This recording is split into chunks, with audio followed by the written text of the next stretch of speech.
Viewers, நாங்களுடைய Lakshmi. நீங்கள் பார்த்துருக்காது 0%.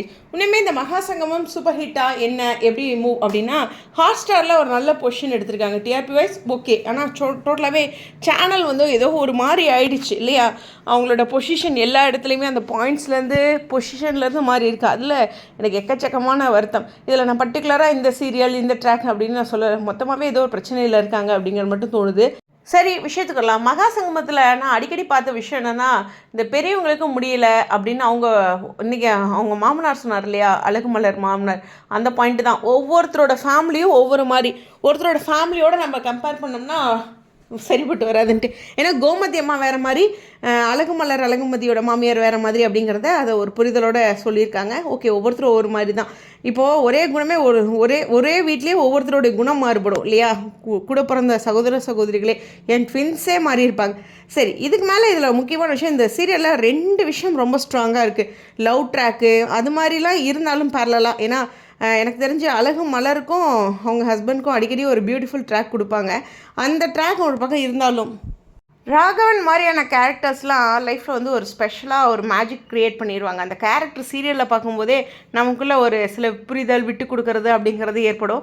பணம் முக்கியம் இல்லை அப்படிங்கிற ஒரு விஷயமும் அந்த கேரக்டர்லாம் பார்க்கும்போது நமக்குள்ளே லைஃப்பில் ஏற்படும். இது ரொம்ப முக்கியமான விஷயம். அழகு மலரை பொறுத்தவரையிலும் பார்க்கும்போதெல்லாம் உடனே இந்த வாழ்க்கையில் வேலை பெருசாக எந்த எதிர்பார்ப்பும் இல்லாமல் வீட்டு வேலைகளை செய்கிற அந்த பெண்களுடைய ஒரு பிரதிபலிப்பாக இருக்குது. பட் ஆனால் அதுலேயும் நமக்குள்ளேயும் ஒரு சில கேள்விகள் இருக்குது. ஆனால் நான் நிறைய இடங்களில் அழகுமதியாட தான் இருப்பேன். எப்படின்னா, அந்த கேள்வி கேட்குறதுன்னு இருக்குல்ல, இந்த ஃப்ரைட் ரைஸ் கதையை இன்றைக்கி எடுத்துக்கோங்களேன். எப்போ உனக்கு பிடிச்சது தான் நான் சாப்பிடணுன்னு இருக்கேன். எனக்கு லைட்டாக எனக்கு இப்போ சொல்கிறேன், இன்றைக்கி எனக்கு ஒரு கிடாவிட்டு இருக்குது. பட் என் வயிறு இப்போவே ஹெவி ஆகிடுச்சு. ஸோ அங்கே போய் நான் சாப்பிடவே முடியாது. இது ஃபஸ்ட்டே என்னோடய ஸ்டேட்மெண்ட்டாக இருக்கும். ஓகேவா? அங்கே போயிட்டு என்ன பண்ணுறதுன்னு தெரியாமல் தான் இருப்பேன். ஸோ அந்த மாதிரி ஒரு சில இடங்களில் நம்மளுடைய உடல் எப்படி ஏற்றுக்குது அப்படிங்கிறத தான் பார்ப்பேன்.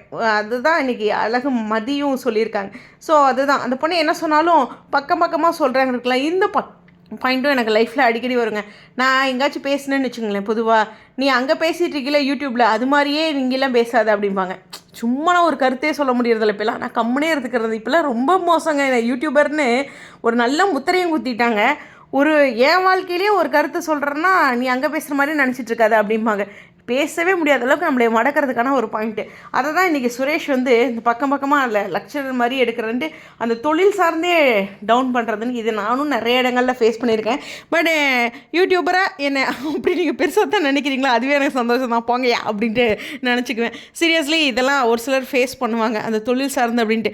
அந்த கொஷின் கேட்டது, ஹர்ட் பண்ணது அப்படிங்கிற விஷயம்லாம் அழகுமதியோட அந்த பிரதிபலிப்பு பாராட்டக்கூடிய ஒரு விஷயம். ஃபைட் பண்ணுறது அப்படின்ட்டு வாழ்க்கையில் சிலர் வந்து சரிப்போ அப்படின்னு இந்த வாயை முடிக்கிட்டே போயிடுறாங்கங்க. அவங்களாம் நல்ல பிள்ளைங்களாக தான் இருக்கிறாங்க. நான் இப்போ ரீசெண்டாக எங்கள் அம்மா கிட்ட சொன்ன விஷயமும் ஷேர் பண்ணுறேன். அதாவது நம்ம எதுவுமே பேசாமல் வாழ்க்கையில் அமைதியாக போயிட்டே இருக்கோம்ல, அவங்களாம் ரொம்ப நல்லவங்களாக இருப்பாங்க. நம்ம கருத்தை பிரதிபலிப்போம்ல, அவங்களுக்கு கண்டிப்பாக ஒரு பேரும் அடங்காப்பிராடிங்கிற விஷயமும் இந்த மாதிரி நிறைய சேலஞ்சு இருக்கும். எனக்கு சொல்லணுன்னா சீரியஸ்லி அழகுமதிக்கு கொஞ்சம் தான் அதனுடைய ஷேடு நெகட்டிவ் விழுக்கிற மாதிரி இருக்குது. ஆனால் ரியல் லைஃப்பில் ரொம்ப விழுகும். ஸோ அந்த ஒரு விஷயந்தான். அதனால் அழகு மலராட்ட இருக்கவங்கள வீட்டு வேலை செய்கிறாங்க அன்னிப்பாவும் அப்படின்னாச்சும் ஒரு சில பாயிண்ட்ஸ் வரும்ல. இந்த அழகு மதியாட்ட கேரக்டர்ஸ்க்கெலாம் எங்கே போட்டாலும் போட்டு தள்ளிடுவாங்க. நம்மளையெல்லாம் எப்படா நம்ம டவுன் ஆகும், நம்மளைய டார்கெட் பண்ணலாம் அப்படின்னு துப்பாக்கியில் கன்னை லோட் பண்ணி வச்சுருவாங்க. இதை நிறைய இடங்களில் நிறைய பெண்களுக்கு நான் பார்த்துருக்க ஒரு விஷயம்தான். ஸோ அதனால் நம்ம வாழ்க்கையில் அமைதியாகவே போயிடணும். அப்போ தான் நம்ம லைஃப் நல்லாயிருக்கும். இது சீரியல்லேருந்து எடுத்துக்கிட்ட விஷயம். இந்த சீரியலுடைய இந்த மகாசங்கம் சக்ஸஸாக அப்படின்னா, அதான் ஃபஸ்ட்டு சொன்ன மாதிரி ஹாட் ஸ்டாரில் நல்ல பொசிஷன் ஃபஸ்ட்டு மெயின்டைன் பண்ணாங்க, அது ஒரு விஷயம். அதே மாதிரி இதுலேயும் ஒரு சில மெசேஜ் சொன்னாங்க. 2 ஃபேமிலி மாமியார் இது மாதிரியான கம்பேர் பண்ண விஷயங்கள்னு இருக்கும். அதே மாதிரியே நம்ம ஒருத்தர் வீட்டுக்கு போனாலும் நம்ம பேசுகிற உரிமைகள் தான் இருக்கணும், எல்லாத்தையும் எடுத்துக்கூடாது. அது மாதிரி சில விஷயங்கள்லாம் இருந்துச்சு.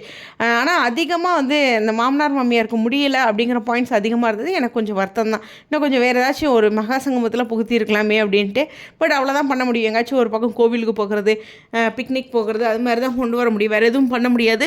இந்த மகாசங்கமத்தில் ரொம்ப ப்ளஸ் வந்து கதிரோடைய அந்த மாமனாருக்காக சப்போர்ட் பண்ண அந்த மேஜிக் தான். அது ஆப்ரேஷன் ரிலேட்டடாக இது ஹைலைட்டடாக நான் பார்க்குற விஷயம். எனிவேஸ், இந்த வீடியோ பற்றி உங்களுடைய கருத்துக்கள் ஸ்டேடியம்.